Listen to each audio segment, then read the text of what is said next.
When a chosen one abstains from sex, the spirit realm does not remain still. It stirs. It trembles. Demons start to whisper, and lustful spirits are unleashed. Temptations flood in like a sudden tide. Why? Because hell knows what's coming. A consecrated chosen one is not just avoiding pleasure. They are activating their power.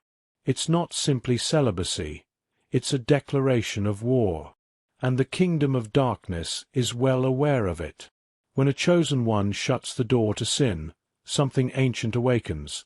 Divine clarity, prophetic authority, an anointing that cannot be faked. That's why you're under attack. That's why the dreams have changed.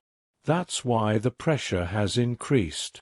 Your purity is prophecy, and hell always panics when prophecy starts walking. If you've been wondering why it got harder once you made that choice, stay with me. What you're about to hear will unlock the wisdom and warfare behind it, and remind you exactly who you are. If you're already on this journey or ready to step into it, like this video and comment 99 now. 9 represents divine finality, and double 9 signals that your past is finished, your consecration complete. Let's go deeper. They told you your body is a temple, but they never told you what kind of temple. Not one made for incense and quiet songs, but one forged for fire, for warfare, for glory. 1 Corinthians 6 verse 19 doesn't say your body is a decoration for God. It says it is a dwelling place of His Spirit. And wherever the Spirit dwells, there is power. There is battle. There is victory. When a chosen one stops giving their body to sin, something supernatural happens. You're no longer just worshipping God with your body. You're weaponizing it. Every no you speak to the flesh is a sword unsheathed in the Spirit. Every desire you deny is a dagger piercing the plans of hell. Every time you choose solitude over seduction, you're not isolating, you're consecrating. Heaven does not anoint comfort, it anoints sacrifice. Your body, when surrendered, becomes a living altar where the fire never goes out. This is why hell sends distractions disguised as desire.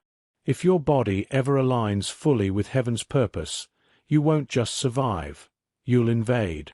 Imagine a warrior in prayer, knees on the ground, eyes set on eternity, no noise, no crowd, just divine alignment. That's what hell fears, not someone who claims holiness, but someone who embodies it. Holiness is not softness.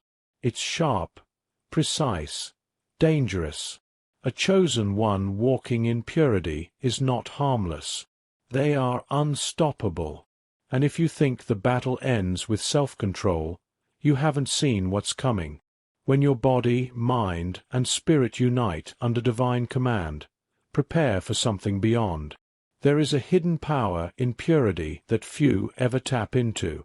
Not the kind that makes noise, but the kind that makes history. Every time a chosen one says no to temptation, heaven doesn't just applaud. It responds, with more clarity, more authority, more spiritual access. Because every no is not just resistance. It's permission. Permission for heaven to trust you, to elevate you, to send angels on your behalf. You think you're just holding back from sex? In the Spirit, you're sharpening a sword. And with each strike of self-control, that sword gleams brighter, sharper, deadlier to darkness. The devil isn't afraid of people who pray. He's afraid of people who obey. And there is no deeper act of obedience in a lust-driven world than choosing purpose over pleasure. Look at Joseph.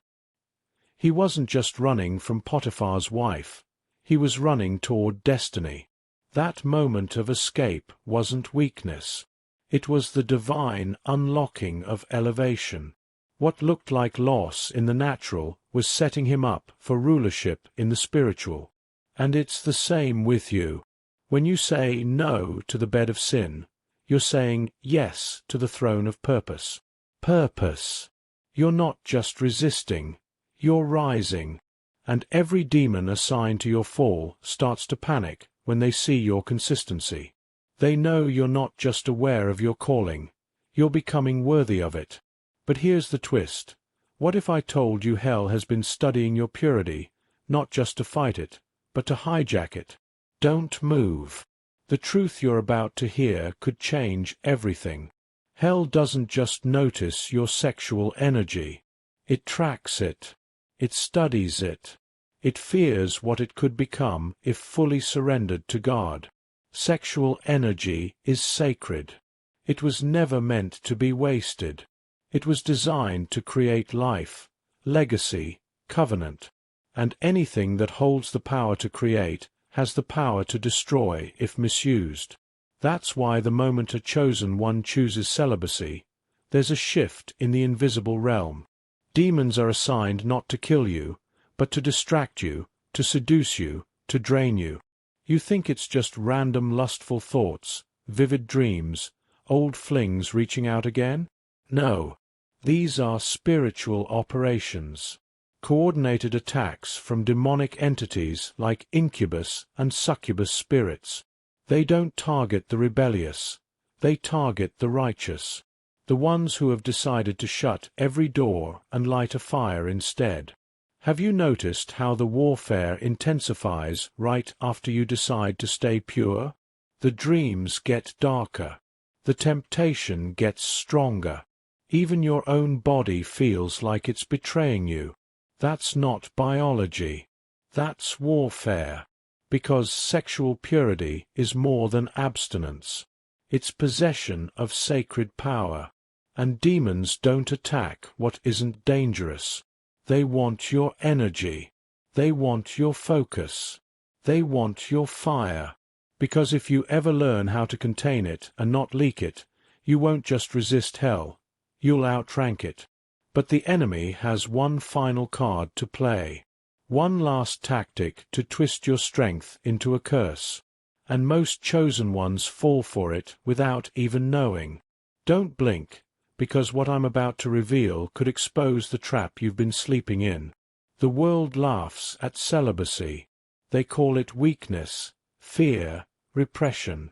But that's only because they don't understand warrior discipline. This generation celebrates indulgence, following feelings, doing what feels good. But what if your feelings are a trap? What if pleasure isn't the destination, but the distraction? The world wants you drunk on dopamine, numb to conviction, addicted to escape. But chosen ones, we are not raised in comfort. We are forged in consecration. Celibacy is not hiding. It's training. It's what a soldier does in silence while the rest of the world is partying. It's what a king does in the wilderness before wearing a crown. It's what David did with sheep before facing Goliath. You think you're missing out? You're being built up. Because when you abstain, you're not suppressing desire. You're redirecting it.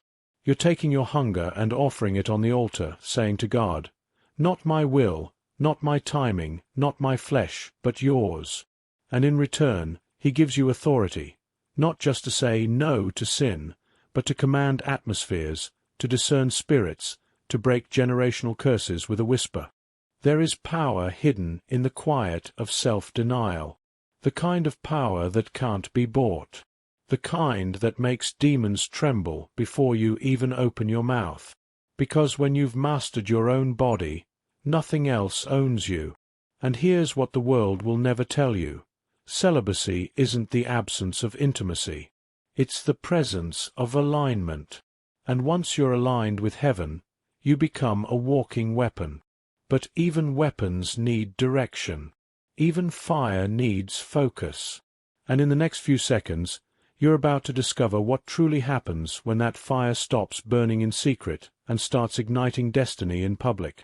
Hell doesn't fear your looks. Hell doesn't fear your money. Hell doesn't even fear your talent. Hell fears your focus. Because when a chosen one stops chasing flesh and starts chasing fire, real power awakens. No more fog. No more confusion. No more back and forth with sin.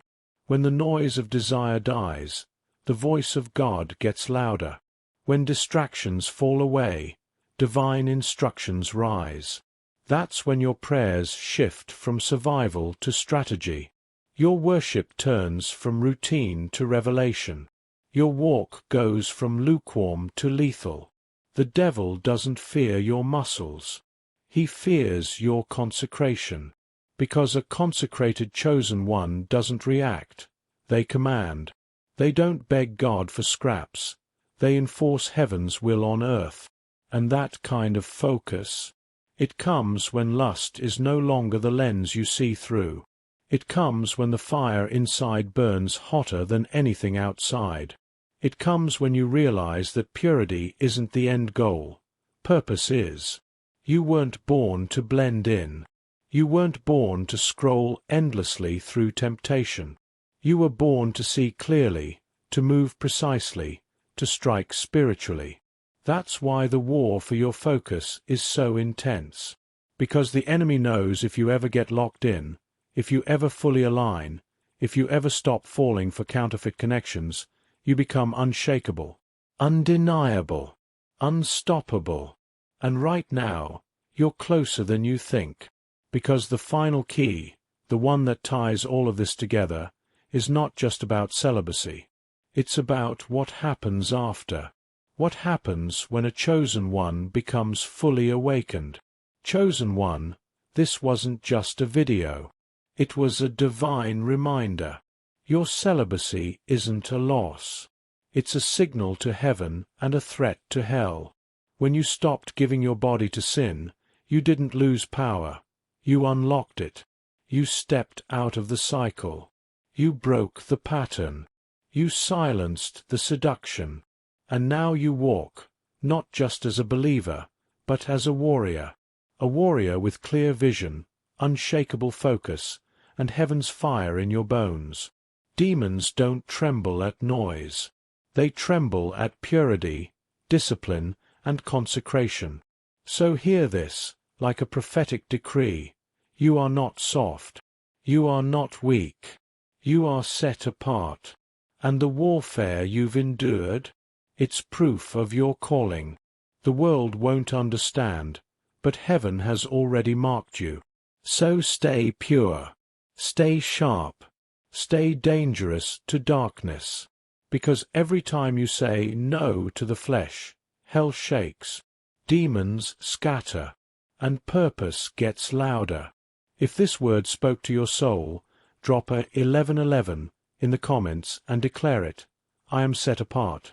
Like this video, share it with another warrior, subscribe, and turn on notifications. Chosen one, this is only the beginning. Your fire is just getting started.